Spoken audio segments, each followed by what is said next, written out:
Good morning ಎಲ್ಲರಿಗೂ. ಇವತ್ತಿನ vlog ಏನಂತ ಅಂದರೆ, ಯಾಕೋ ಬೆಳಗ್ಗೆ ಎಳ್ನೀರು ಕುಡಿಬೇಕು ಅಂತ ಅನಿಸ್ತು. ಅದಕ್ಕೋಸ್ಕರ ಎಳ್ನೀರು ಕುಡಿಯೋಣ ಅಂತ ಬಂದೆ. ರೇಟ್ ನೋಡಿದ್ರೆ 80 ರೂಪಾಯಿಗೆ ಏರ್ಬಿಟ್ಟಿದೆ. ಆದರೂ ದೇಹಕ್ಕೆ ಒಳ್ಳೇದು ಅಂತ ಹೇಳ್ಬಿಟ್ಟು ನಿಂಬೆಹಣ್ಣು ಇಟ್ಕೊಂಡು ಎಳ್ನೀರು ಕುಡ್ದೆ. ಇದೇನಪ್ಪ ಪೆಟ್ಸಿಂದೆಲ್ಲ ತೋರಿಸ್ತಾ ಇದ್ದಾನೆ ವ್ಲಾಗಲ್ಲಿ ಅಂತ ಅನ್ಕೋಬೇಡಿ. ಇನ್ಮೇಲಿಂದ ದಿನ ಒಂದೊಂದು ಇನ್ಫಾರ್ಮೇಷನ್ ಕೊಡೋಣ ಅಂತ ಇದ್ದೀನಿ ಪೆಟ್ಸಿಗೆ. ಈ ಲೋಷನ್ ಏನೇನಕ್ಕೆ ಯೂಸು ಅಂತಂದರೆ, ಮೈಯಲ್ಲಿ ಇನ್ಫೆಕ್ಷನ್ ಆಗಿರುತ್ತೆ, ಇಲ್ಲ ಗಾಯ ಆದಾಗ ತುಂಬ ಕೆರ್ಕೊಂಡು ದೊಡ್ಡ ಗಾಯ ಆದ್ರೂ ಈ ಲೋಷನ್ ಯೂಸ್ ಮಾಡ್ಬೋದು. ಅದು ಬಿಟ್ಟರೆ ಸ್ಕಿನ್ ಇನ್ಫೆಕ್ಷನ್ ಏನಾದರೂ ಆದರೆ ಉಗುರು ಕಟ್ಟಾದಾಗ ಯೂಸ್ ಮಾಡ್ಬೋದು. ಪ್ರತಿಯೊಂದಕ್ಕೂ ಯೂಸ್ ಆಗುತ್ತೆ. ಇದು ಮಾತ್ರ ತುಂಬ ಅಂದರೆ ತುಂಬ ಚೆನ್ನಾಗಿದೆ. ನಾನೇ ಯೂಸ್ ಮಾಡಿದ್ದೀನಿ ನಮ್ಮನೆ ನಾಯಿಗಳಿಗೆ. ಮನೆಯಲ್ಲಿ ಇಡ್ಲಿ ಮಾಡಿದ್ರು, ಇಡ್ಲಿ ತಿನ್ಕೊಂಡು ನಾಯಿಗಳಿಗೆ ಚಿಕನ್ ತರೋಣ ಅಂತ ಅಂದ್ಬಿಟ್ಟು ಗಾಡಿಯಲ್ಲಿ ಪೆಟ್ರೋಲ್ ಖಾಲಿಯಾಗಿತ್ತು ಅಂತ ಪೆಟ್ರೋಲ್ ಹಾಕ್ಸೋಣ ಅಂತ ರಿಲಯನ್ಸ್ ಬಂಕಿಗೆ ಹೋದೆ. ಯಾಕೋ ರಿಲಯನ್ಸ್ ಬಂಕಿಗೆ ಹೋಗಬೇಕು ಅಂತ ಹೇಳಿ ಅನಿಸ್ತು. ಪೆಟ್ರೋಲ್ ಹಾಕ್ಸಿದ್ರೆ ಮೈಲೇಜ್ ಜಾಸ್ತಿ ಬರುತ್ತಂತೆ. ಗೊತ್ತಿಲ್ಲ, ನಾನು ಫಸ್ಟ್ ಟೈಮ್ ಟ್ರೈ ಮಾಡ್ತೀನಿ, ನೋಡೋಣ ಎಷ್ಟು ಮೈಲೇಜ್ ಬರುತ್ತೆ ಅಂತ ಅಂದ್ಬಿಟ್ಟು.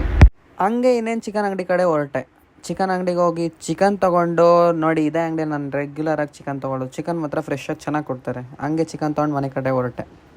ಮತ್ತು ಡಾಗ್ಗಳಿಗೆಲ್ಲ ನಾವು ತಿಂತೀವಲ್ಲ ಮಸಾಲೆ ಐಟಮ್ ಎಲ್ಲ ಯೂಸ್ ಮಾಡಬಾರ್ದು. ಬರೀ ಅರಿಶಿನ ಉಪ್ಪು ಅಷ್ಟೇ ಯೂಸ್ ಮಾಡಬೇಕು. ಉಪ್ಪನ್ನು ಸ್ವಲ್ಪ ಕಮ್ಮಿನೇ ಯೂಸ್ ಮಾಡಬೇಕು. ಅದಕ್ಕೆ ಜೀರ್ಣ ಮಾಡ್ಕೊಳ್ಳೋ ಕೆಪಾಸಿಟಿ ಅಷ್ಟೊಂದು ಇರಲ್ಲ. ಫಾರಿನ್ ಕಾರ್ ಅನ್ಕೊಂಡಿದ್ವಿ, ನೋಡಲ್ಲಿ ಇಂಡಿಯಾದ ನೋಡಲ್ಲಿ 3 ಪಟ್ಟಿ ಮೇಲೆ. ಹಂಗೆ ನಮ್ಮ ಸ್ವಾಮಿನ ಕರ್ಕೊಂಡು ಸಮೋಸ ತಿನ್ನೋಣ ಅಂತ ಹೊರಟೆ. ಸಮೋಸ ತಿನ್ಬೇಕು ಅನ್ನಿಸ್ತು, ಅವನಿಗೂ ತಿನ್ಬೇಕು ಅನ್ನಿಸ್ತಾ ಇತ್ತಂತೆ. ಅದಕ್ಕೋಸ್ಕರ ಸಮೋಸ ತಿನ್ನೋಣ ಅಂತ ಹೊರಟೆ.